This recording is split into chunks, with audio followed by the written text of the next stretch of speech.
on parle souvent de régime alimentaire de l'individu. Mais alors on prend par exemple les carnivores et on dit les carnivores ont un très gros estomac, très puissant pour digérer les protéines, avec beaucoup d'acidité dedans, et puis un très petit intestin. Pourquoi? Eh bien pour éviter que ça putréfie. Très court. Hein. Et une bonne partie de l'assimilation se fait au niveau de l'estomac. Les herbivores ont un tube digestif très très long et ont plusieurs estomacs disposés le long de ce tube digestif de manière à pouvoir digérer les matières cellulosiques. L'homme,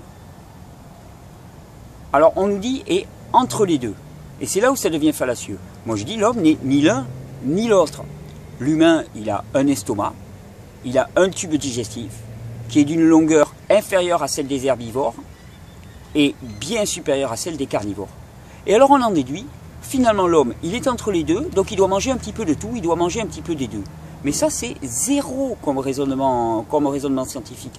Moi je vous dis l'homme, il est ni carnivore, ni herbivore, donc il est autre chose et non pas un mélange entre les deux. Imaginons que vous avez une voiture qui ne fonctionne pas au gazole et vous avez une voiture qui ne fonctionne pas par exemple au super, et on va vous dire il faut faire un mélange des deux. Non, c'est pas un mélange des deux qu'il faut mettre. Il faut mettre le carburant adapté. Quel est le carburant adapté à l'être humain?